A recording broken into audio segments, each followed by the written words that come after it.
Welcome to Silly Guys. I am Ian Mccall. This is Frank Castillo. And we have Dean Lister, right. my good friend, the boogeyman. How you doing, man? Doing okay. It's good to see you. just coping day to day. Thank God I'm surviving this. Well, I'm not so concerned about the outbreak. I'm more concerned about the lockdown personally. I just want to get back to life personally, you know? Yeah, my wife is a therapist. She's but that was the one thing that she brought up to me, whereas I feel like this, like, the pandemic is scary, but also just being stuck in your house, being stuck in a room is like, it really fucks with you. It's not good for people. It's not good for people psychologically. Yeah, Especially California. Oh, absolutely. Texas, you can go to a bar, sit next to someone like smoking a cigarette. Yeah. So we're a little behind in some ways, you know. Yeah, It's a Out little here, different. you'll go outside and then get fucking your tires stolen by a fucking homeless person. And it's not even so much the law that's going to get you in trouble. It's people just being shitty about it. And I get it, the fear state we've been put in, but I think we're all starting to realize that the science is showing that, you know, masks don't do really anything. There's a lot of stuff that's just I got in silly. some heat I even got fact checked on Instagram. Of course. Like my opinion was wrong. But it says a doctor, he's like, I'm a doctor, you know, whatever his name is, and he has a vape pen. He goes, watch this. And it does, I mean, it doesn't go like that. It goes like this. It goes, and he goes, he puts all the different masks on. He's like, you know, it kind of helps when you breathe in, you know, but it doesn't really do too much. Anyways, it's going to piss some people off watching this. So Yeah, I reposted that one. It got taken down. Yeah. Oh, well, whatever. But it was also like, I mean, even in like the sensible side of things, where it's like you look at like the indoor dining stuff and you just see they're just like, oh, we're eating on the street, but then it's like a tent outside and you're like, that's still technically like, what is, and I think that's the thing that upsets me. It was like, it's just all across the board. It's just very like not really well done or well put. Like there's no real fucking like rules. None of it makes sense. Like, the comedy stores closed. The comedy clubs are all closed, but then like, you know, Saddle Ranch is fucking packed with everybody, and you're just like, I feel like this is not right. You have to walk from your car to your seat with your mask on. Yeah, but when you sit down, you're fine. Yeah. But you sit down, you can take it off. Now this is confused. A little conspiracy here for you, but the whole rumor. Think about it. Costco is open. All the restaurants. I mean, you know, what was 6 feet away, but the bars you could be 6 feet away too. Big ones are, yeah. No, I'm saying like the big companies actually are still open. You know. Oh, absolutely. Amazon's making a killing. You know what I'm saying? It's an interesting little conspiracy theory. You know. It's definitely like I think, you know, people give conspiracy theories such a harsh kind of deal, but it's definitely the kind of thing where it's like, well, you could just notice stuff. Where it was just like, all these small businesses are clearly suffering, but then there's also a lot of bigger ones that are just like fine, and you're just like, ugh. I'm just saying, look into it. Google some stuff, guys. But do a bunch of mushrooms first, and then Google. Yes, exactly. I mean, we went deep on HBO. Let's get into that, man. How have you been since HBO? I think you did more than me or the same amount. I'm not sure. I did more to start off because I had to talk to HBO directly after, so I ate 5 grams to start. I think you did 2 doses, right?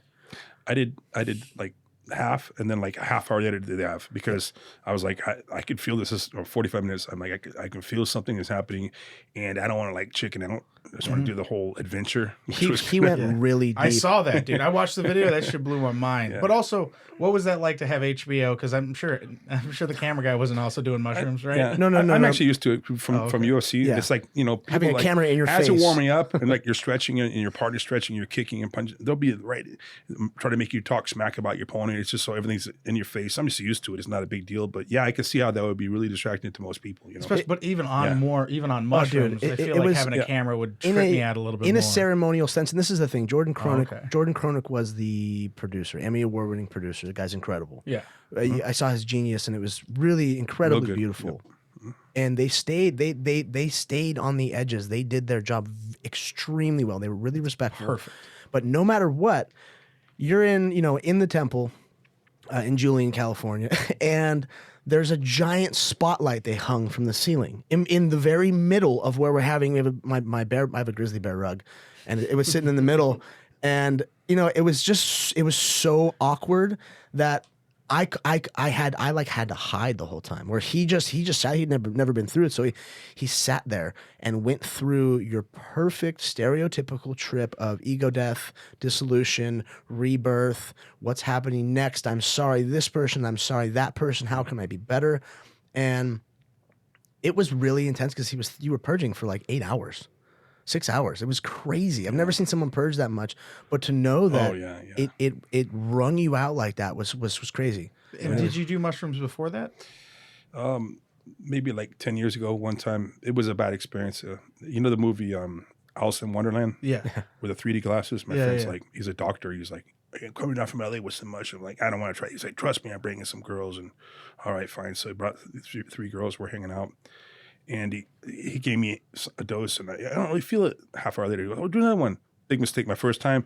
And we went to the theater, put these 3D glasses on. Oh, no. Jesus. And I see flying. I'm like, what the hell? And so I was having a bad time because it was not the right environment. Like, it wasn't a ceremony. Yeah, but hey, that's one experience. But what I had was actually, with the ceremony, was actually it was more of a growth type experience. It wasn't, I wouldn't describe it as fun, but I would describe it as, well, growth is never fun. Yeah. It's not there we supposed to go. be fun. It's the most sobering thing I've done in my life. By the way, it sounds weird, right? Because it's absolutely. a drug. No, I mean, it's a medicine, it's a type of medicine, in my opinion. That's not kind of like cliche medicine, but yeah, it is, And I don't think that what I did was something that you would do every time. It's something that I did an extreme one to get like myself pushed over I did it on purpose, actually. And I was I heard people can have like a bad, but also sometimes that's what you have to go through. And sometimes. Absolutely. And so It's necessary.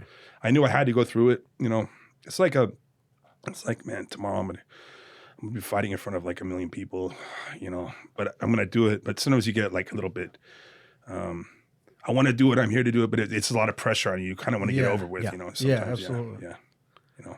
That's fascinating. You say the whole like doing the mushrooms thing and forcing you kind of thing. Because like my dad's a big drinker my whole life. And I've been kind of having that kind of deal where it's like I want him to do mushrooms and I want him to have that experience. He ended up getting in like a bad car accident.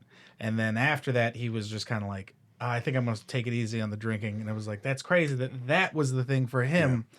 Like he had to go through to be like, all right, maybe I should change some things up. Yeah. And it was just like, I could have did mushrooms. That's the human condition. That's how it works. Yeah, it is. And to be able to push him in the direction of going pretty deep, because you can have a very transformative experience on 1 gram, on 2 grams. I've seen it happen. Yeah. But, like yourself, like myself, you have to go back to the well sometimes. Or at least you have to go in very deep like you did. Because then that's when you get that real wringing out effect of all the trauma in your life and everything you have to deal with, and it leads you to make bigger changes in life. It's hard. It's, like you said, it's not fun. I mean, my job in this, and thank you for teaching me this, because I needed to learn this. I'm the person that brings dangerous individuals like himself or vets, special forces guys, gangsters, hitmen, whoever it is that trusts me. For some reason, I've fallen in this line of these people. They don't trust most shaman. Bearheart was the first person I ever trusted, which he'll be on the show soon. Yeah. The first shaman I trusted with ayahuasca. Mm-hmm. And my job is to lead people like Dean, the dangerous people that don't feel comfortable with others, from this world, and I ferry them across and I bring them to the next world, and I have to bring them to meet their death. I have to bring them to these shamans so then they can let them die peacefully and they can come back peacefully, and then I can bring them home safely. And it's that's not something I signed up for. I wasn't like, oh yeah, I'm trying to be this guy. It's not a fun job, but as you see from both of us, it's really important work for people. Yeah. So you did 10 grams, 15? Six and a half. Six and a half, which is like more than most people would do, but. Hey, it's double, yeah.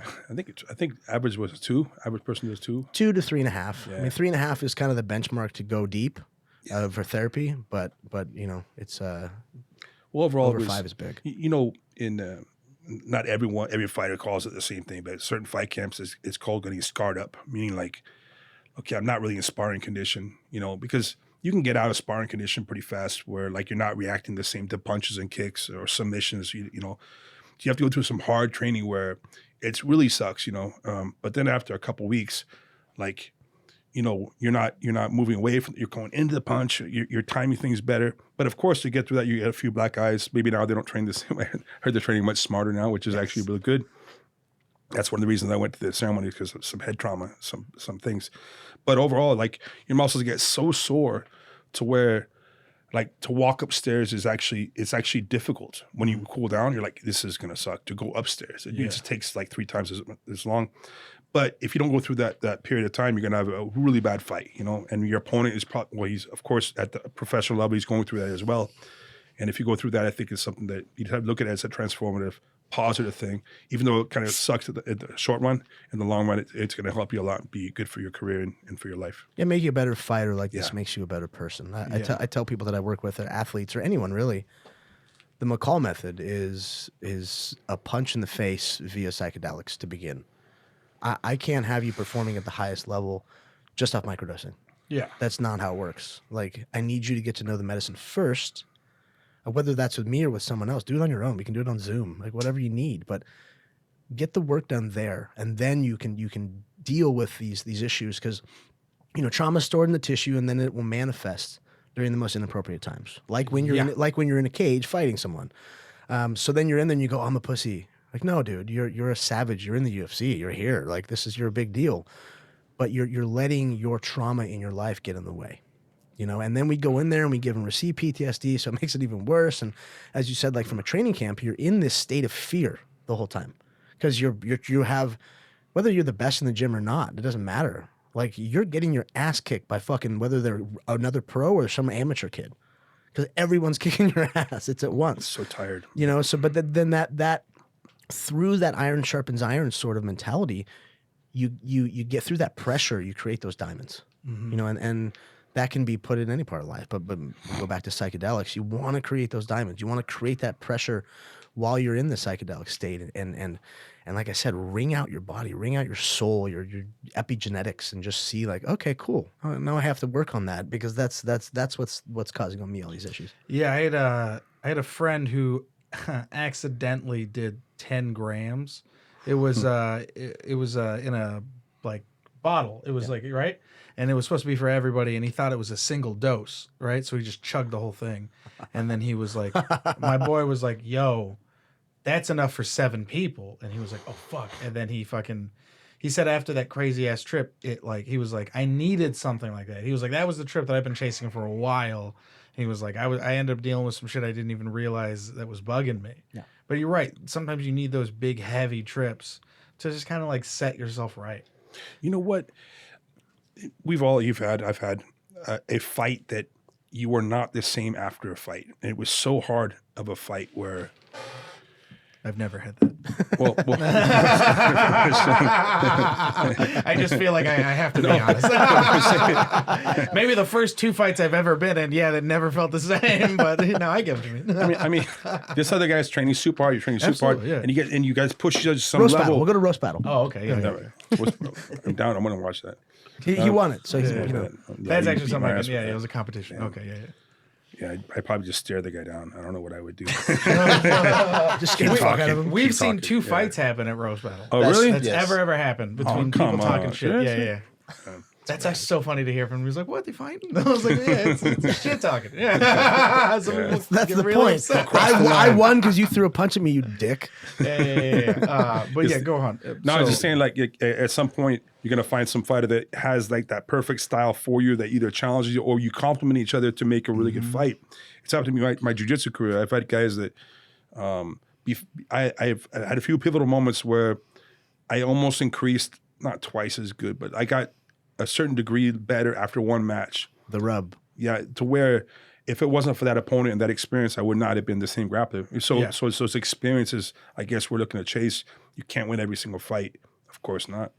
And if you can, it's only for so long, It could be your day. And by the way, when I was on this experience, I wasn't having a good day, so I think that affected me. But I was like, I have to go through it. It's the same as a fight. You can't be like, I'm having a bad day. I'm gonna have to still fight. You came in and you were not doing. You were just fuck. I was just like, oh, dude, Dean looks like shit. This is gonna suck. I knew it though. Yeah. And it was such a beautiful ceremony. I mean, I hope, pray, whatever. That they end up releasing this, but the reason why they didn't was because Jordan goes, honestly, because I got kind of butthurt at first. I was like, what the fuck? You're not going to play our side? It was the most transformative thing ever. You need to hear this and see this. And he's like, bro, it was way too intense for normal people. It's like, you're going to hurt the movement. You're going to make us look bad. Yeah. Something that's too intense. Yeah, we had to just, take a step out and not put it out there. But man, that night from like, just every interaction was so incredible. And just to show if people want to see what a intense trip looks like, graphic content sort of thing, they need to see this. Because I mean, I will build on it. I'm trying to talk to HBO again about putting something around it, but they're difficult. They might just shelve it. I mean, yeah, it didn't make the cut, but I was talking to my ex-wife's dog. You were apologizing to the dog. No. I was like, I miss you. The thing is, I didn't realize I was. I don't want to say like I don't. My ex-wife, the dog, I missed. Yeah, hell yeah, I miss the dog more. Yeah. So because you break up, you don't see the dog or the cat is just gone for your life. It's like, so I was thinking like, I was talking to the dog in Portuguese. But I was talking. How many languages? I was talking different languages. I think I heard you say like 5 different languages. I was talking like one word, like Russian, Serbian, Spanish. I was mixing this. I swear I was doing. Not saying like probably sounding incoherent, but in my mind I was talking like one word Croatian, then French, then Portuguese, and Spanish. Absolutely. And I'm not perfect in those languages, but I can get around those languages. And to me, it made perfect sense to someone else listening. If they spoke all those languages and they were also in the moment, they might understand, but it wouldn't make sense to anyone else. It was weird.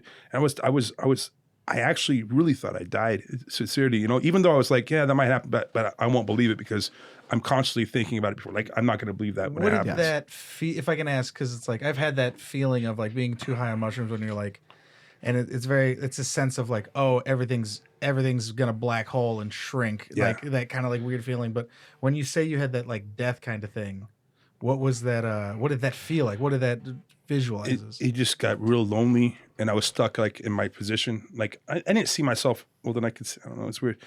I could see myself like in floating, not floating, but I can move myself like a 3D figure, like on a mouse. I could go upside down, and I was like stuck there. I couldn't leave anywhere, and it was just I was stuck on like a bubble. I didn't say a bubble, but I was stuck there. It was real depressing. Is that what you kind of imagine what death is like? Because that's the same thing with me. Is like I did an oxygen deprivation.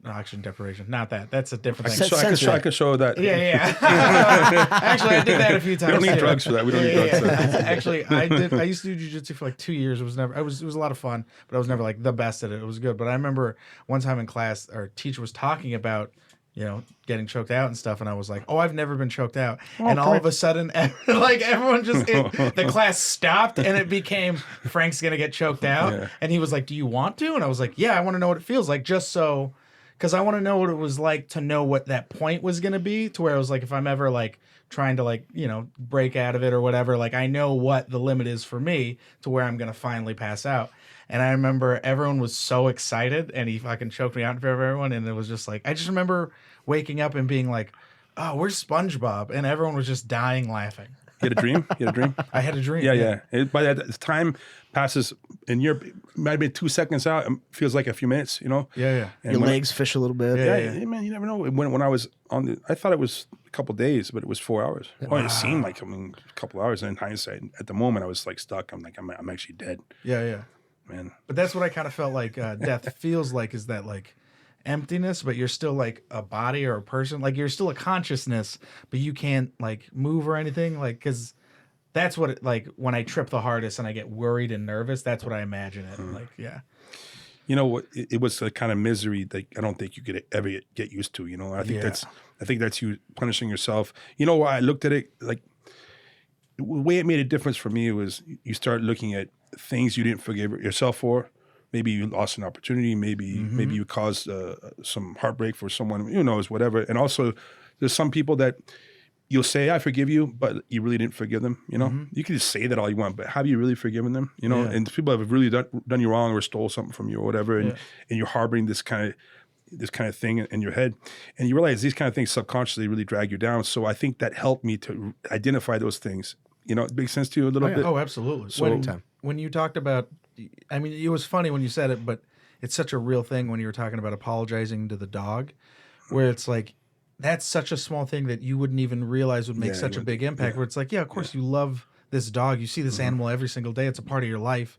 So now that it's gone, like that is in a sense traumatic. It is a trauma because it's like, that's your buddy. That's your boy, That's a source of love and energy and positive vibration that is constantly next to you. I'm going to do another one of these. Taking that, this Product spot brought to you by Argos.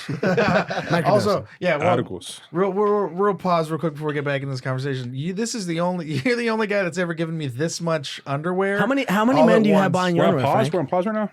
Yeah. So I mean, before we get back into the conversation, but it's just like the underwear you giving me is just rid. My wife's gonna laugh at It's called me. Smuggling Duds. Yeah. Yeah. There's like a pipe in the fucking. I was always sponsored by them for weigh-ins. Oh, okay. They'd pay me to my model underwear or whatever. And they asked me recently. They said, "Oh, can you? You're always in these cool locations. Can you get in your underwear and take pictures?" And I said, "Sure, but can I, bring the human marshmallow with me?" Oh my God, that's what the brand should be. It's you, great looking fitness, and then it's like the real dude who wears the. Oh, we're doing photo underwear. shoots together. We're gonna lay down together. Oh and man, I everything. can't wait It's till gonna be everyone super sees my weird. stretch marks. But yeah, so back to the mushrooms. Thank you, Smuggling Duds. Yeah, thank you, Smuggling Duds. By the way, So- if they make those with bigger front holes, let me know. So, Then they can sponsor me. so what's next for Dean Lister as far as psychedelics? Obviously, you're understanding because you're working with people like myself and Raina and Bearheart. You have this good group of people, Josh, Jericho. You have these people that are from our journey Jericho. that are Yep. still that we're here to help. But what are you doing to further your growth and further making sure like nothing goes awry again? Well, I think they're calling it in Portuguese "o trabalho," which means the work. So it's something you got to do every day. But let's say something you want to keep yourself, your mind working like that. I think that's, and I haven't been doing that very well. Although the next month I still have a different outlook. It's permanent, but my life completely changed for 1 month because I was like living like a saint. But I went train with Josh. I went and I've done a few things. I met with Bearheart. We did a combo ceremony, which is kind of a crazy thing. What's that? It's They- All right, when you guys start giggling, it's frog medicine. Yeah, it's frog medicine. it's So a they burn medicine. you, when you see people with the little dots on their body, yeah. they burn it into you, I have one shoulder. and you don't hallucinate, but you purge so much. You well, get I'll sick. let you talk about it. I mean, how sick did you get? That's Well, why I've stayed away from the shit because I don't like throwing up. It's I'm used to purging apparently. So it's just, well, the thing is, it just I mean, they burn these little holes and they put this medicine in it, like it smears it in, so it gets in your bloodstream right away, and you're not supposed to eat it. Like, it's poisonous, but for your bloodstream is not bad. So animals don't eat this frog. This frog is not in South America. no one's fucking. It's with not this the frog. poison. It's not the one that will actually kill you. I mean, there's poison dart frogs. You don't with little the bright bright ones? colors. Like some of you touch them, you can kill you. They'll go right through your skin. Yeah, the bright red little frogs and fluorescent green ones. Yeah, they're real dangerous in Brazil. But in Costa Rica, Central America, they have this one type of frog. It's I don't know the genus or the species, but yeah, it's one of those things like other animals don't mess with it because they'll get real sick when they eat it. And I know why now. But the thing is, they burn these little holes. I think I got 7, which is like a hefty dose, and they That's a smear very this. hefty dose. 5 or so, I forget. But I have these little holes, little scars, but it's okay. Like people have it's like a tattoo almost. People get them eventually, and it. It's a little burn. It's like a little cigarette burn, which but it's whatever. Yeah, my And- stepdad used to do that. Yeah, it's great. yeah. On your tongue. Right after your nightly You meetings. speak too much. Yeah. It's only guy humor. You don't see girls talking like that. It's kind of messed up. so yeah, they put this, and if you're kind of like, okay, then after I think about maybe 5-10 minutes, you start feeling kind of queasy, and then okay, but you're sitting down, and then all of a sudden you're like, blah, you puke, a couple times. And the thing is, the crazy thing, you're not supposed to eat it all the day before. Yeah. So when you're puking, it's bile. It's just stuff that your body couldn't digest. And for me, it was medicine. It was like aspirin or whatever Tylenol, PM, NyQuil, whatever. It's just like stuck in your body somewhere, and this will purge it out. And it's like tastes like really gross. But in my case, some people have different sensations from that. But I was like, and that's all really. I mean, just then you're sick for like I estimate 20-30 minutes. Then you feel better, and then you lie down and rest for like an hour, and then you can walk around. You feel kind of clear-headed, because your body has less toxins in it. And it's just something you don't do it every day. You do it, I don't know, once a couple times a year, but it's something it's healthy. I think I'm a believer in that stuff too. Yeah, the purgative effects are really big. It's something. I mean, I'm going to be leading you through all this sort of stuff. So get I ready. mean, this is our last episode. It's there's a natural progression, and you kind of pick your own path, obviously with psychedelics. But this is a big one because you got to purify your body. Yeah. Can we do by the way, it's funny. My wife is like, hey, be careful. And I told my mom all about this, and she's like, fuck yeah, Mexican shit. This is dope. Yes. She's super into that. She's super into like, she would call me a bad Mexican like my whole life. And then like, I told her I was doing a mushroom podcast, and I'm going to start like, kind of researching it and getting into it. Am I a better Mexican than you are? Probably, because apparently I didn't realize mushrooms were a big part of Mexican culture, and I had no idea. I was raised as a Mexican, but I'm not. Yeah. Spanish and then Native American. It's funny. I was a white dude. I was raised all around Latin people my whole life. They're fun, right? They're just funner. They're just fun people. I was a different type, Central South American. But Okay. Still La Familia, Brazil. Come on, man. You grew up most of your life in Brazil, right? No. As an adult, I lived there. People think I speak the language, but no, I lived down there as an adult, and I thought you grew up there. How old were you when you moved there? no, like in my 20s, and I was that's last time for 3 months during lockdown. So I was locked down with a really beautiful girl, so it wasn't that bad, Could be worse. Yeah, in Brazil, was okay, but I lived 2 years my childhood in Venezuela and 2 in Panama. Oh my God. That's what it is. Fucking I remember you were down there somewhere. Yeah, it's funny. I have it's kind of weird because I never was a soldier. But when I thought I died, I was like, how did I die? Was I a soldier? Because my whole life, my dad's a Marine, and so I grew up like in Panama during the invasion. Oh, and so actually, when you're in 7th grade and you know what's going on, you're not 4 years old, so you know like this is real serious. And so I got PTSD. The reason is it's not bad. It's actually good because I saw a lot of things that changed my life. It's actually a good thing. But when you're in 7th grade and something traumatic like that happens, I was in the middle of like, let's say 5 days of actual combat, Yeah. Let's say 2 days was real serious, then it was 3 days that it wasn't that bad. But still, it's like, that changed my life, Yeah, you're 7, you see that shit, it like affects you. Yeah. My, I told him that it was like such small things when it comes to trauma, you don't realize how it really affects you. Like my mom now lives in the subs, and it's a really nice place. She lives like, it's the first time she's like really lived in a place where it's like she doesn't worry about like gunshots or anything. And I remember she called me and she was like, I don't like it here because it's too quiet. Yeah. It's not loud. I'm not used to, you know what I mean? I don't like it. I don't feel safe here. I don't feel comfortable. It's not that she's not comfortable with how safe it feels. Yeah, she's out of her comfort zone. Yeah. And it's funny to see, but yeah, you're right. It's like 7 years old. You hear that? It's always going to kind of. Well, I was in 7th grade, which is worse. Because more like, okay, it's not Santa Claus. This is something else. You're finally realizing that adults, you're like, oh, they're in charge. Yeah. Holy shit! What the fuck? I mean, house was shaking from explosions and stuff like that. It wasn't just guns. I mean, it was serious. It was you were in an actual war zone. Yeah. That's fucking crazy. And the Panama invasion. You know what's messed up? That's why I'm a fighter.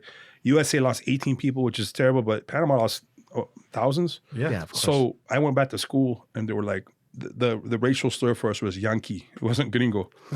Yankee, go home. Oh no, you have to fight now. So I was getting fights all the time, and so that's actually why. Shit. So they knew you were American? Yeah, I didn't look like a Panamanian. I didn't speak Spanish either at the time. So Oh yeah, me neither, dog. So Serio way. How many fights did you get in at the time? I have no idea. But it was just all the time? Because not every day, but like every week, several times a week. Yeah. For a year and a half or something. Yeah. Damn. It's okay. It's life, huh? It's okay. Yeah, fuck. I mean, you grew up there. I did the same shit here at the beach in Orange County. Yeah, bro. Yeah. We're hanging out. Dude, we're hanging out. Orange County. Yeah. We're hanging out. We're talking. He was like, I was 15 when I beat up my first 27-year-old. I was like, fucking. What? Well, fight. He knew, like, I was like, it's hysterical. Those are the older generation that brought me up, and to have these older guys go, oh shit, you're really good. Come here. And like, hey, you're old and you think you're tough. Oh, come here. Let's see how this works. And basically, they're just testing me out as a product, as a commodity against. Some were actual padded up people that knew how to fight. Some were just douchebags at the beach. Mm-hmm. Yeah, but it was a weird time where you could still get away with that. You know what? You're younger than me for sure. I'm probably the oldest person in this room. But back in those days, especially my time, all of my friends in high school and especially junior high and even elementary school, I got in fights with, and we were friends afterwards. Yeah. Nowadays, I don't think that happens the same. No. I think they arrest you if you get in a fight. If you're 8 years old, you get in a fight, you get in big trouble. Back then, it was like, okay, did you fight hard? Even if you lost the fight, they respected you, no more problems. It's kind of weird how things change. I don't think that's. It's not like that. That generation is different. So different now. Yeah, I remember my first fight was in high school. Or no, it was in like middle school. And I remember my grandfather came and picked me up because I got sent to the office and all that. And I remember I'd lost. And the first thing he asked me, he was like, "Did you win?" And I was like, "No." And he was just like, Yeah. and that was the thing that hurt most. Yeah, he you could give a fuck disappointed me, less. He son. was just like, and I was like, oh. Meow. Actually, I don't think I ever told the story. They ended up moving me from that school because they were just like, I think my grandpa straight up was like, he's not gonna last there. He's like, it's Eastside San Jose. He's not gonna make the cut. San Jose, okay, Yeah, he was like, we gotta put him in we gotta put him in fucking we gotta put him in Milpitas. I've realized The that Asians will be nice to him there. I've realized I've normalized throwing hands with my kid. She's 9 years old and she's already like got a few stripes on her belt from fucking punching boys to she beat up 3 girls in a soccer match because they were picking on her. And I tell this to the kids that I teach in martial arts. I'm like, listen, I'm teaching you how to fight. So that's a reason why you don't get in fights. You're here to protect people. But if you use these skills properly to protect someone, then your parents aren't going to get mad at you. They're going to bring you home to me, or bring you to class to me. And then that sounded weird. And then I'm going to dole out a punishment. I'm going to see what's fit because did you hurt someone? Did you just how did the whole situation go? But it was weird because I was working at a really big fancy gym. Lifetime Fitness in Laguna Niguel. It's all really, really rich people, spoiled children. And to see how the parents, maybe sometime at first were like, oh shit, you're teaching my kid to fist fight? I'm like, yeah, that's what I tell them. So they understand this is what it's about. But to kind of see over a few months, a year, the transition to where I had to program the parents. Like, look this is okay. Your kids are beating the hell out of each other with pads on, and it's because they want to do it. It's because they're getting all that. And look, they're getting their fucking energy out. Yeah, and they're learning what it's like to get punched in the face. Which is good, actually. Which is a big deal because what if someone tries to hurt you? Everyone needs to get punched in the face. Everybody. It would Everyone needs to change get the world. cracked. It really change would. the world. Yeah, Everyone. Not everyone's going to learn martial martial arts, but if a large majority would, and then everyone else gets if at that's least how you cracked got in the your face. license, where it was like you had to take the driver's test, you filled everything out, and then it's like, all right, cool, take your picture, and then Fist you fight just license? fucking get the last step is just like the fucking just some dude comes out and just fucking rocks you in the face really hard. Then it's like you now you know how to drive, but also you know what it's like. You should have before and after picture on your license. The driver's license is just Two pictures. and then just fucking black dude, eye. you had a really good test. Hold some ice on your face. You had a great test. Oh, bro, your teacher was rough. School of Hard Knocks, son. Yeah. Man. No, I mean, absolutely. I had cousins and they were relentless when I was growing up. And I think that helped me a lot. And it was funny. One of my cousins ended up like doing a bunch of drugs and he went to rehab. He ended up passing away. But when he was doing his steps, he came up to me and apologized. He was like, hey, man, I just want to apologize for how badly we picked on you when we were growing up. And I was like, nah, man, we're all just kids. That's kind of how it was. And he was just like, no. We were fucked up. I need to apologize to you. And I was just like, bro, how bad was it? Your body's hiding it from you. I was like, I don't think it was that bad. They're like, no, we fucked with you a lot. Now you're trying to tap into the back of your skull. Like, wait, what's in I was there? like, what is my body hiding from What me? am I blocking out? Yeah, exactly. Yeah. You know, it's Stupid weird. People default try to mode teach network. people not to bully, and no one actually. I always hated bullies. Bullies happen to me, but if you think about it, it's like it's human nature. It's not a good part of human nature, but it's the strong, it's the smart taking advantage of the people who are not as smart. It's the rich taking advantage of people who don't have much money. It's a strong, whatever. If people learn these lessons when they were young, how to fight against bullies, stop bullies, it's going to happen your whole life. Okay. Yeah. You're going to have some bosses kind of bully you. Exactly. You're going to have, you know what? In my case, I date women, just how it is. If you'll find some really powerfully, I'm saying a woman has some power over a man, she could bully the guy, and a guy could bully a girl, and a bigger person could bully a smaller person. So I think that if everyone learned these lessons as kids, I think you'd be better equipped to handle life, bullies in general. So it's the whole idea to stop bullying. It's almost impossible, really. Oh, absolutely.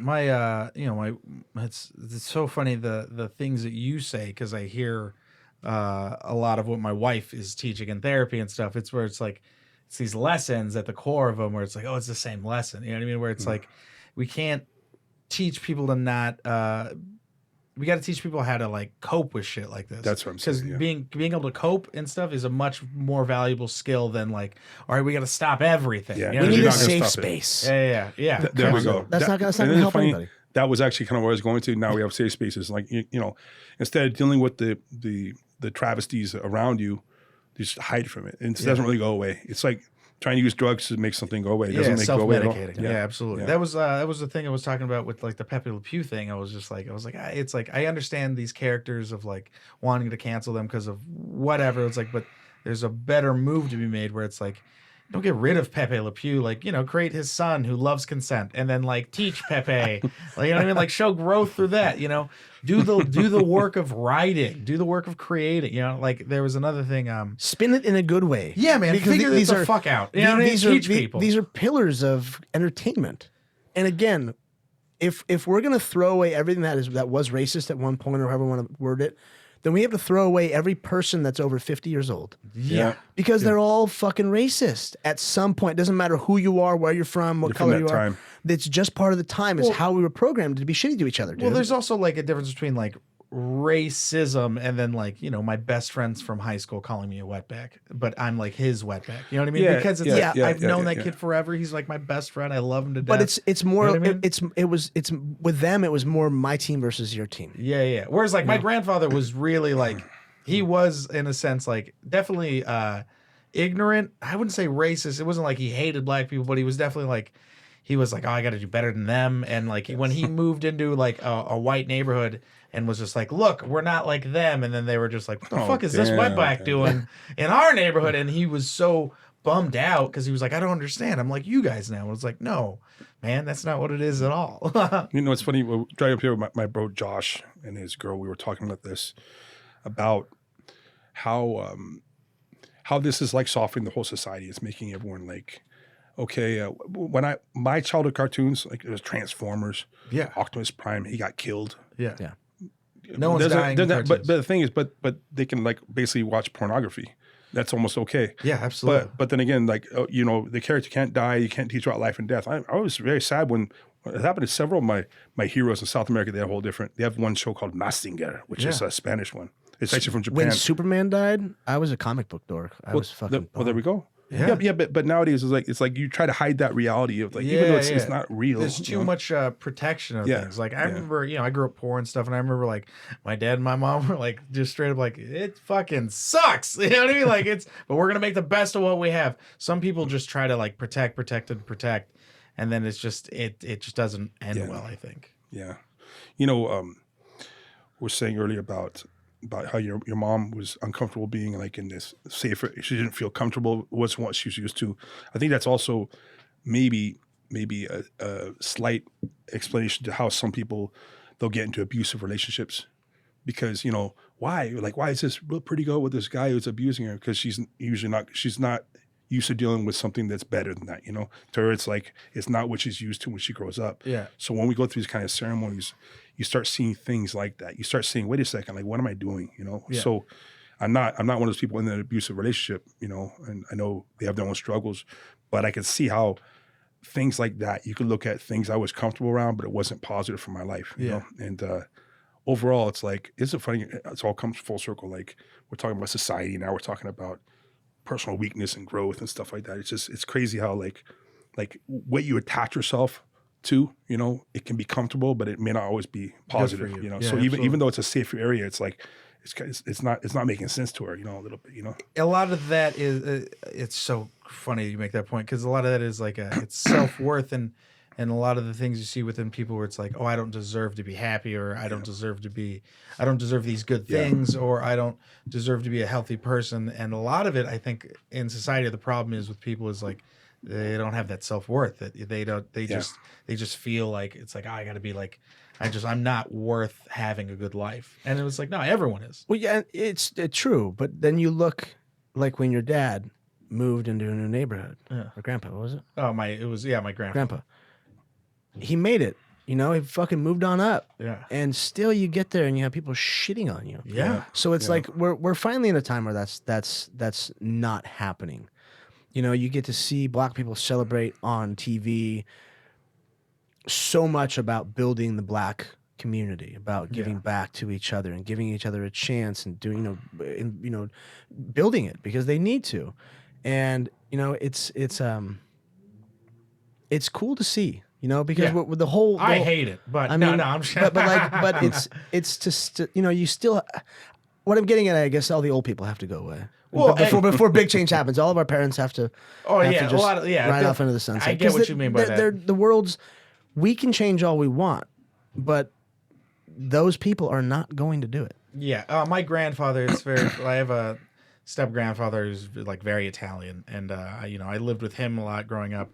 He has a lot of very like strong opinions on things. He's very religious, Yeah. all this stuff, and it's very funny because I feel like the way he preaches is not the way he lives his life. You know what I mean? So, but I could never be the kind of guy to be like, hey man, like, let me show you. Like, you're looking at the woods. Let me show you fucking what. Like, let me show you what's up close. You know what I mean? And it's just. You know, I don't want him to die anytime soon, but it's like, it's, you know, there's a comic, Taylor Thompson had a great update. It was like, you ever see old people and it's like they just haven't, like the way that they talk, you're like, oh, you haven't gotten the new Apple update as a person. You know what I mean? Like he's still 2 versions ago. It's like we stopped doing that. He's on Windows 95. Yeah, exactly. You know, but also like there's some beauty in that too. It's like I don't think you can get rid of all those old people because like my grandfather was also like he thought that way, but he also like loved and took care of a lot of people too that were of They're not other all races. bad, Yeah. and the thing is these good people have some bad values or just some yeah, bad they're- program. yeah, off color shit all the Yeah, time. Yeah, exactly, and it's not. That's true. Yeah. It's not even. It's not even meant in a negative way. It's just it's like, oh, that's what you call them, and you're like, no, It's we like can't. it's we like, can't. We okay, can't. yeah, But yeah. Okay. and they just don't understand. They don't get like, well, why not? You know, and you're like, Let me play devil's advocate for a second.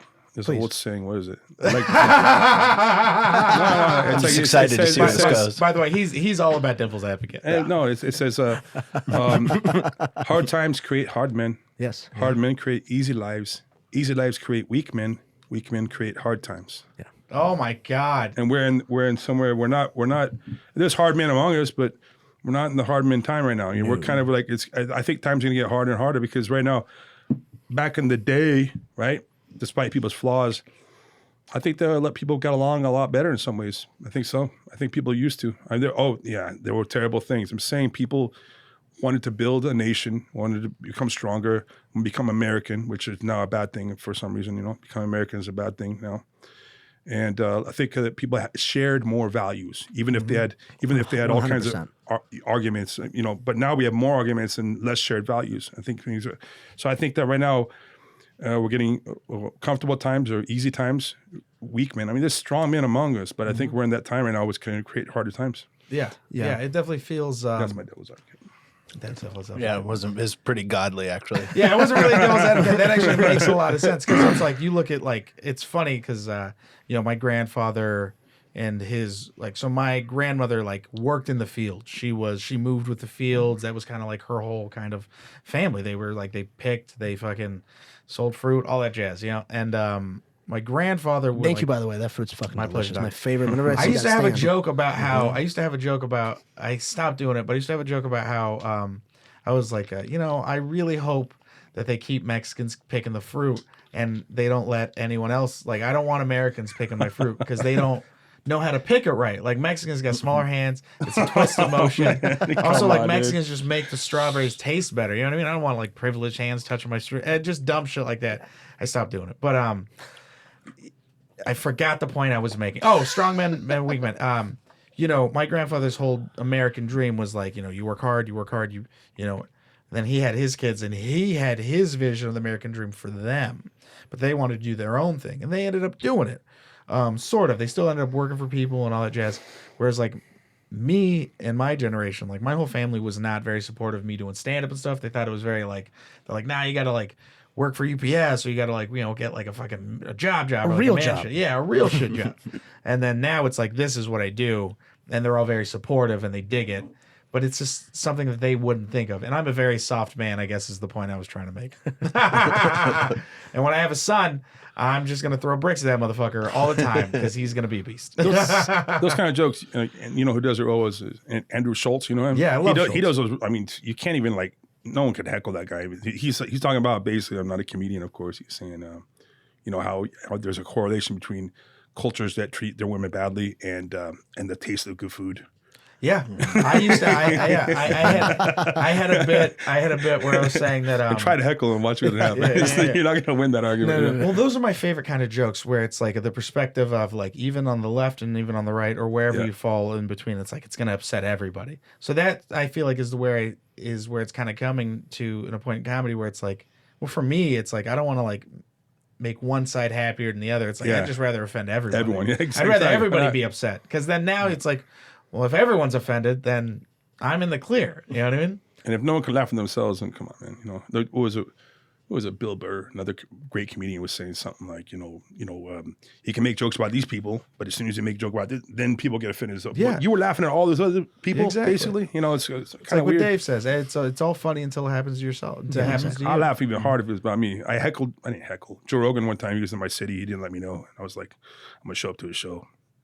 And I'm in the crowd. He knows me. He's known me for a long time, so I'm not a stranger. Yeah. And he's so smart. He's like, all right, what do you guys want to talk about? I'm bored. You know how it goes. Yeah. I went jiu-jitsu, and he went, all right, what about it, motherfucker? And I went, fuck it. I went Abu Dhabi 2003 because he was there when I won. Yeah. It's a big tournament in Brazil.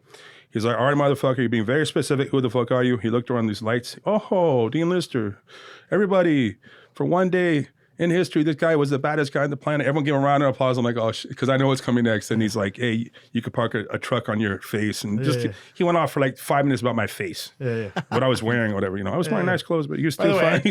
I don't know what he could say about your face. All kinds of shit. I'm just saying, I could laugh at it. It's funny. It doesn't really count as heckle, but it was but I asked for it, So I think being able to take a joke about yourself is the most important thing. It's even no matter what level, like I've watched big comics tease other big comics, and I've seen people get real fucking butthurt about it. And then like, it's funny because I've had comics be like, if he was like, we're at this level, if we can't bust each other's balls, then what the fuck are we doing? Mm-hmm. And I was like, oh, that's a good fucking, you're right. And then it was just very funny to see the people that were very like, yeah. Don't hurt my feelings.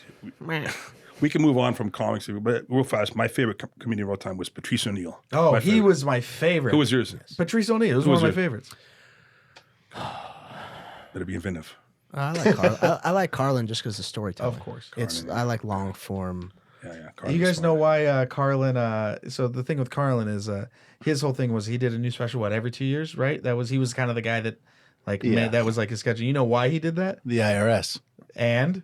Debt. And his wife. 2 years. So, ex-wife or wife? Ex-wife. Yeah. So because he was just like he had to keep putting specials out, but this ended up. It was when I finally heard that I would laugh so hard because I was like, I've heard so much about like every 2 years you got to put a special out. Every 2 years you got to push a special out, and then you're like, it's because he owed his lady money, and it dictated the whole. My goodness gracious! My goodness gracious.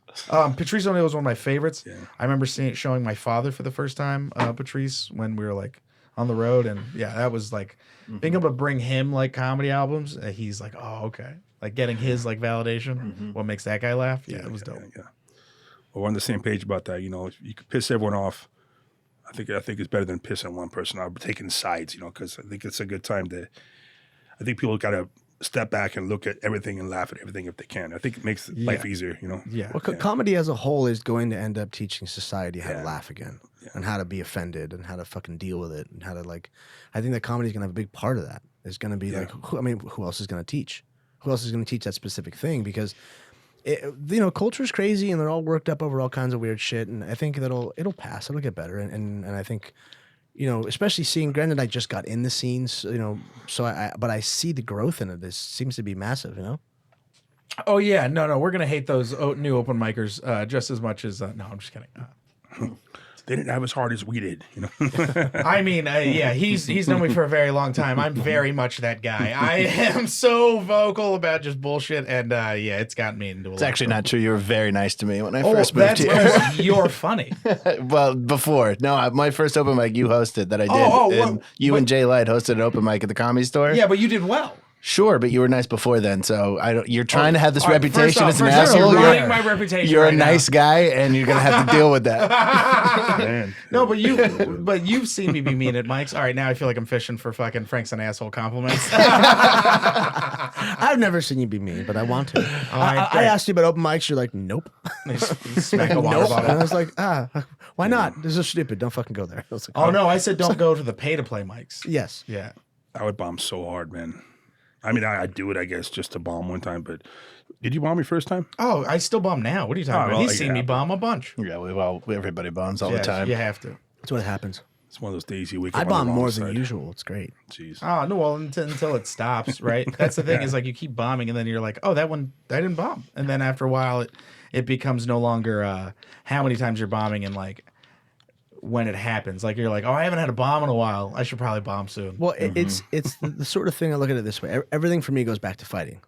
Okay, I don't want to get punched in the face again. But you accept it. I don't, but I'll accept it. Yeah, I'll accept it to happen, but I'm going to do everything in my power not to get fucking punched in the face. So if that means going back to the well and doing it again and again and again until that doesn't happen anymore, or at least, it doesn't happen as frequently. That's all you're looking for. Devil's advocate, though. You're not going to lose it. Devil's advocate, though. Not going to win every fight. Bro, I got a new segment for this show. It's called Devil's Advocate. The more you think about not getting punched in the face, sometimes you get punched in the face more. Exactly. That's the fun. That's the gamble. Fuck it, let's do it. Like you can't go out there thinking, okay, I can't bomb. And then you fucking Yeah. bomb. Yeah. I'm just busting your chops, man. Yeah, you're right. I say I'm lucky where I get to go in knowing that I suck, so it's perfect. I'm still new. I get room to suck, and everyone goes, true, "Oh, that's good job, pat on the head." Yeah. It's great. Get a few tips here and there. Man, don't give me ideas. Don't give me ideas. I used to always maybe it's unhealthy in some ways, but if I told myself that something seems scary, I have to do it now.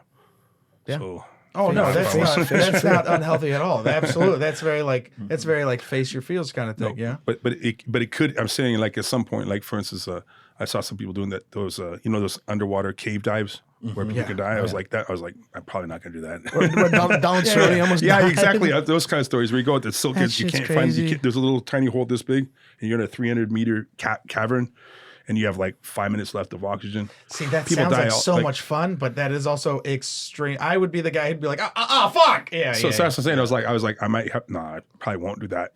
There's always some limit. Yeah, if there's Jumping ever- out of an airplane's fun. No, I'll we do can do that. that. Yeah, I'll do It's that, yeah. terrifying. We can do that. Let's come with me. Let's do it again. See, I'm also terrified of heights, dude. You fucking put me anything over 7 feet or 7 floors, and I'm just like, okay, I need to be high to be up here. Dude, High to be high. I was in Vegas when that last earthquake happened. Yeah. And we're up in the very top floor in the fucking suite, and the whole building starts swaying back and forth. My buddy's like, he's from Australia, and he's lived in California forever, but he's never been here during a real earthquake. Yeah. And dude, seeing a grown man scream like that, what are we gonna do? I was like, bro, if this is getting worse, we're gonna die right here. So I'm gonna fucking kick my feet up and drink this beer and fucking just deal with it. What are we gonna do? Oh, accept death. Yes. Yeah. This building is swaying 20 feet back and forth, dude. It was so frightening. What do we do? Oh, we're fucked. My one buddy, he's a nightclub owner. He goes, I found the stairs. He ran down in a fucking bathrobe. I was like, how man. ridiculous did you feel? I got a great story for you. I think I told you already. So it's been thundering these past few few days. Yeah. So I'm not good when it comes to thunder or get like scared? I don't know what it is. It's loud. It's really loud. And I remember It's called thunder. Yeah. It's loud. It's loud. It's a thunderous, loud noise. It sounds like thunder. Yeah. So we're both. It's 2 a.m. We're dead asleep, and it fucking. I think it was one of the nights. I think it either hit a transformer or something, but it was like huge, right? Wait, you think thunder hit a transformer? Yeah. No, not thunder. Thunder's the sound. Lightning hit a transformer. and Don't talk about Transformers, guys. Let's break down this scenario. Frank's little spoon. Yeah. Lightning strikes. Lightning strikes. Big sound. Scary. I Big spoon wake with up, small right? spoon. And I'm like, oh my God, right? And I wake my wife up and she goes, what's going on? I go, babe, it's raining really hard. and there's lightning going on. And she goes, yeah, it's a storm. And I go, well, it's loud. And she goes, okay. And then she just went right back to bed. And she has not let me live the story down this whole fucking time. She's just like, hey, it's loud. And then I'm just like, oh, God damn. I commend you for telling 2 cage fighters that you're scared of thunder. Hey man, I gotta make this. This podcast got to pop fucking on something. It was either that or he's fucking, just clearing the I changed my air that we underwear. know. Yeah. Listen, guys, I'm afraid of lightning and thunder. Yeah. I just want everyone to know exactly what they're working with. Who kills the spiders in your house? Oh, I do, obviously, but if there's a loud That's sound, not obvious. No, it's not obvious at all. I put them outside. the spiders I can handle. You know what I mean? Yeah. I put them outside. Just grab them and let them crawl Yeah. around you a bit and put them outside. I put them Spiders are outside. fine. Spider, yeah. Snakes, I have fun with that. Yeah, I guess more like, what is Frank not afraid of? It's because you're from the Bay. It doesn't thunder there. Whoa, yeah, that is true. It doesn't thunder. It does not thunder. No. So yeah, let's get back to what's next for Dean. Shark attack. You No. really took a fucking tangent. Where I are you apologize. going? No, I don't know. What's next in the healing process for you? Like, where are you? Are you going so back next to next mushrooms? Wednesday I'm going with Bearheart on like a 5-day vision quest. So it'll be pretty Holy cool. shit. 5 days, so no cell phones and iPad, which is the hard. No, I'm joking. That's not the hardest part. Bring a few books. I could bring some rehab bands for my shoulder. Yeah. Bring a notebook. I could work on some things. Work on like maybe some accents. I don't know what I'm gonna do, but yeah, a bunch of time in nature. It'll be good. And plus You end up sleeping outside at this. It's a river rafting facility, and you go chill next to a river. It's you're gonna have a lot of fun, man. It's yeah, gonna be- sounds and not even a tent. So but a sleeping bag, I heard you should bring that. So a pillow too. So I'll bring that. Try and make something not just a sleeping bag, but try and give yourself a little bit Insulation. of maybe not an altar, but something to kind of sit on, so you can sit up and kind of have stuff around you that's a whole beach blanket sort of size with padding, so you can kind of have more stuff. It's gonna be more to carry, but it'll be worth it because your stuff that's your house. That's where you live for those 5 days, where you basically don't eat anything.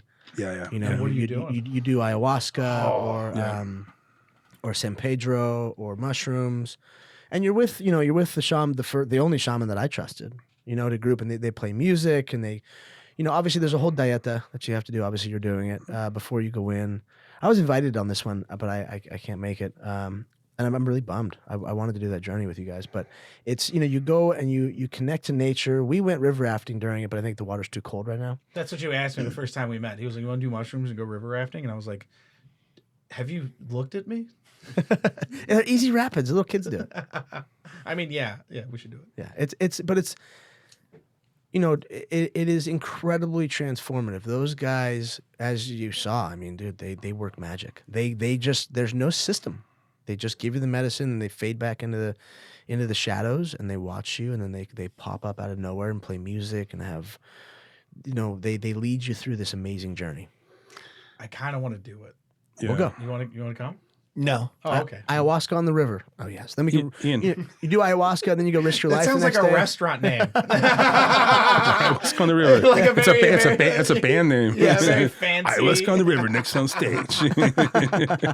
It sounds like it could be. Well, I'm working on the dieta, but I'm going to be like super, super, super strict starting tomorrow. Good. So I'll be good.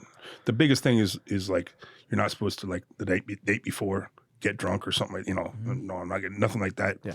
But you're not real sugary food or real salty food, stuff like that. It's just basic stuff. Yeah. It's all kinds of things about the plants and how they work. Energies is kind of too much for me, but I'm sure I'll know a lot more after this trip. Yeah. Once you meet her, it's gonna change your life.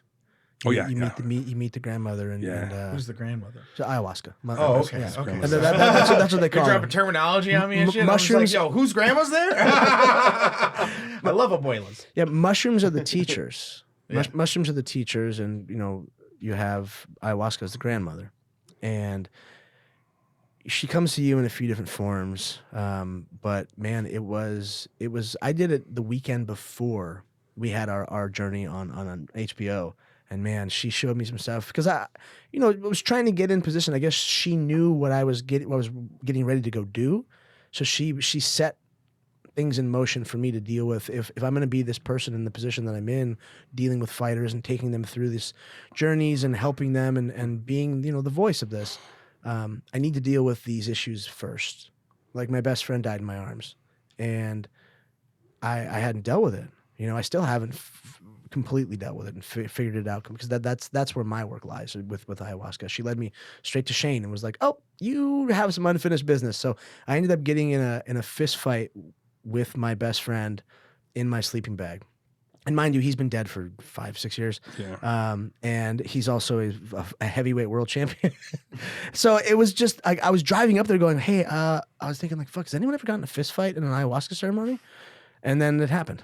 You know, Yeah, you fought your sleeping it bag. happened with me in my sleeping bag, and it was, you'll see it, man. It's gonna, you know, it's gonna get interesting and tough, but Right. it's the work you need to Okay. do. All right. Looking forward to it. Well, And you've got multiple nights to do it. So Yeah. you can go in and go in again and go in again, even microdose if you need. yeah. Actually, no. I don't know if I should mention that because they didn't give me permission to tell their story.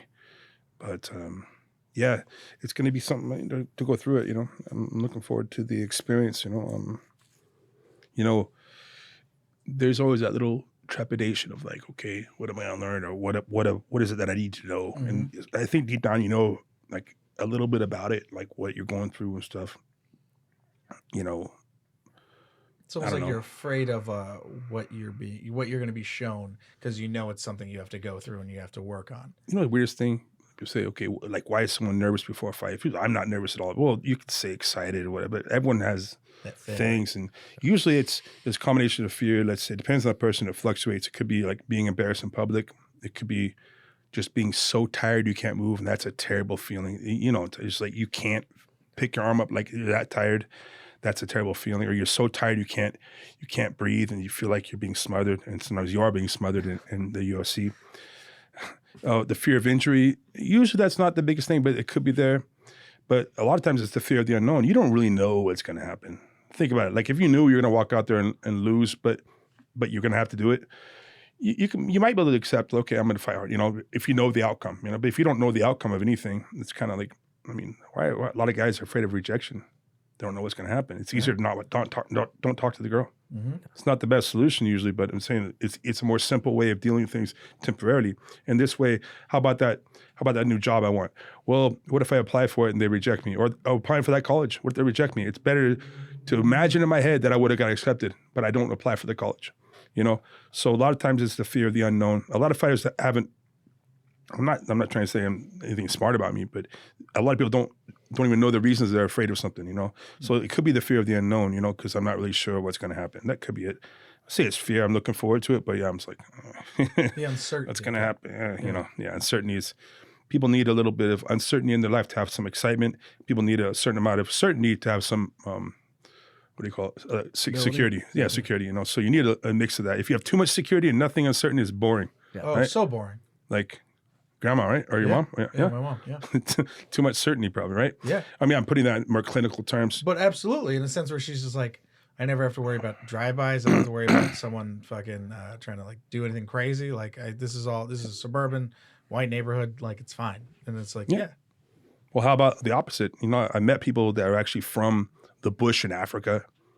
Literally, to get water every day there's crocodile, and people think it's a joke. There's actually places where to get water, you can, I mean, okay, you do it the smart way. You don't, you know, you go where you can, you know, but people still get eaten by crocodiles. That's something to be like, imagine having that life where like your village can get raided by a different tribe, kill you. Yeah. That's just complete kill uncertainty. everyone. Yeah. So you're not bored. But that's also just life to them. Yeah, it's like, but you don't have any kind of security, you know. So there's different extremes. I guess I'd prefer the secure over but then again, no, I probably go too crazy. I don't know. I think this is fine. Everyone has their own balance too. Everyone has their own thing. So yeah, a little bit of uncertainty is good sometimes, you know, but it's also can be sometimes a fear or something that people have in their minds. You know, I've seen that before in fighters specifically. You know, what's another fear you think fighters have usually, or something that makes them wonder before a fight? Fear of being injured, fear of being embarrassed, fear of being so tired you can't move. Fear Fear of failure in front of people, right? I think that's the biggest for sure. Yeah, but failure in front of people is usually what I know. Like, my dad and my mom, my friends, my team. I let my team I'm down. going to let everyone down. Yeah, there we go. No, That's another one. that's Okay, the big one. disappointing people. Yes. That's a different one. And that seems to sting the most because it's like, fuck, I just let everyone down. Yeah. You know, John Danaher, you know, Oh, yeah. he's a famous guy. He calls it plank theory, which when I write a book, I'm gonna have this in one of my chapters. It's about, he said when he was in elementary school, some famous like tightrope walker, he brought this giant plank and he put it on the ground and all the kids were playing on it. You know, it's like a 30-foot long plank, but he put it up a few stories high with no safety net. You know, no one's gonna, you know, walking across that. They're not scared, but why? It's the same thing. So really, well, now it's fear of dying or getting injured. But still, think about it. It's all in your head. It is all in your head. Really, Absolutely. It is all in your head. Because the kids untrained will walk across this plank, no problem. But when you have all this, you know, these distractions, Exactly. That's not my story, of course. That's John Danaher's. But think about it. It's all in your head. So fear of what? In that case, is fear of injury. But fear of something is the fear of the uncertain. So I think all of it wraps into the uncertainty of disappointing your family, of being injured, of being so exhausted, of whatever, you know, of looking bad in front of people. It's all uncertainty. That's the overall term. That's why I brought it up. But that's usually a lot of people they haven't identified that, the uncertain. So why be afraid of the uncertain? Everything's really uncertain. I don't know what happens today. You know? Good point. Absolutely. Yeah. Someone made a good point where it's like, it's definitely like, that's also in comedy, you have that like fear, that stage fright. Sometimes that cripples you before you even go out and you've already lost the set. But someone made a good point where it was like the tightrope walker will always nail the walk when they remove the safety net, because there's something about like the safety net being there is like, you know, it's real. Yeah, and then when it's gone, it's like you got to nail it. Yeah, things just get real. They also have been fighting. Well, I call them club fighters and prize fighters. There's a mix, but there's some people who you met them. Anderson Silva level in the gym, absolutely just. This guy could be the absolute. I'm talking. He could be the OC champion, but he has his first fight, loses. You know, talking about it's like, what? This guy's 0-3, but he's a maniac in the gym.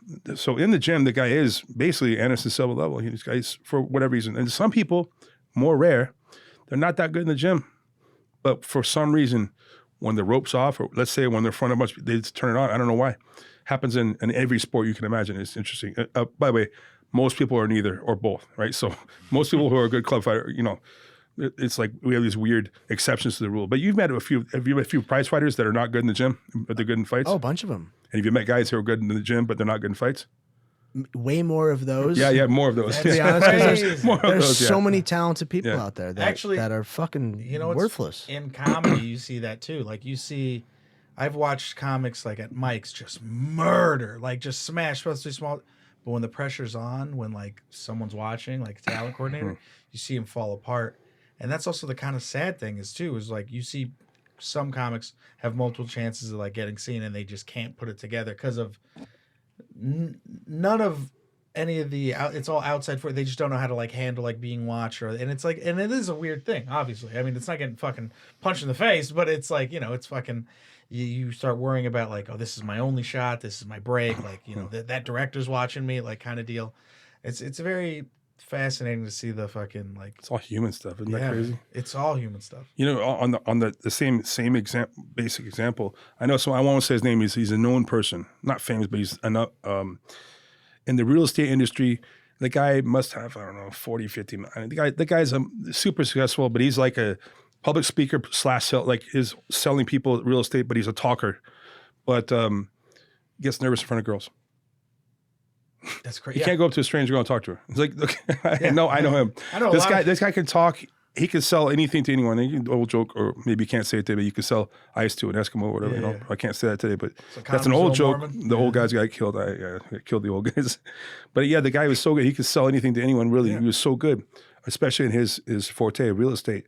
But the guy would get in front of the opposite sex and he just, so how you doing? You know, so isn't that weird? Yeah. And I know guys who can roll game, but they can't sell, you know, so I don't know. It's weird how people get nervous in different ways, you know. I know guys that can roll game and can't close, dog. That was my problem. It's a numbers game at that point. Yeah, no, but it's very interesting to see like the people that can just crush. You see that a lot in like people that start comedy. Like there was a guy that I started comedy with who like it was just everything came easy to him. Like he'd get up on stage, he'd murder, blah blah. But then when he had his first real show in front of a crowd, and he had to he wasn't able to like really make a transfer, and it was just like, oh shit, that's wild. Human struggles, you know, human struggles. Yeah, It goes all goes back to the trauma. All gets stored in your tissue. Yeah. And you're fucked. Man, this is a great one. I think we're almost at what? We're at an hour 10. Oh my wow. God, this is great. Yeah, perfect. perfect. So, anything we should cover before we start wrapping up? Anything you want to talk about? I think it's great. You know, the movement that you Bearheart, are doing, I'm a part of in a very small way, of La course. Forza Sagrada. Force, the sacred force, or the sacred strength. Very similar things in Spanish and Portuguese, but it means the sacred power, sacred strength, sacred force. It's looking at, you know, deep down inside you, there's things that you want to change about yourself, and these kind of medicines are a tool to use in the right way, in the responsible way. I think it's something that I'm not suggesting for everyone, but people who are curious, I think it's a step in the right direction. And I think it's a good statement to make. That's what I did. It gave me a different point of view, and it was a statement in the right direction. So I'm glad I did it. It's very, very important. I mean, it's funny you had cracked a joke about it, and we didn't delve on it earlier, but you were just like you were talking about mushrooms. You're like, it's a drug, and it was like, yeah, for the longest time growing up, people were just like, this is a drug. This is a drug. You should stay away from it. And now that I've been doing it, I'm just like, there's a lot of family members I know who should really fucking take this drug. Yeah. Yeah. It's more constructive. I mean, sugar's a drug, caffeine's a drug. I mean, I think it's everything's better a than drug that stuff. now, Yeah. Huh, well, all right. Dude, thank you so much for thank coming you on. for This coming. was such a fun episode. It was Great. great talking to you, man. I just a big fan. I No hope I didn't fans, geek out just too friends. hard. Thank you. We'll have you on again. Yeah, All right, absolutely. all right. Good to be here. Anything you want to plug before we go? No. Let's see. My friend Jocko Willink, he's a very famous guy. He's my best bro. He's been my corner for a long time in the UFC and Pride and Jiu-Jitsu. And we're going to start a Dean Lister Jiu-Jitsu online segment soon. So everyone keep your eyes peeled if you want to see some old school, realistic stuff that's tailored for everyone, not just the current day jiu-jitsu athlete, but for fighters and people who aren't even fighters. Just learn the kind of stuff that we've been doing for a long time. So stay tuned. I really want to give Jocko mushrooms. What? I really want to give him mushrooms. But yeah, on that note, thank you, Argos. Thank you, Argos. Argos Thank Microdoses. you. Thank you, Smuggling Duds. Smuggling Duds. Thank you, Mudwater. Not a lot of smuggling on my end. All right. Thank you so much.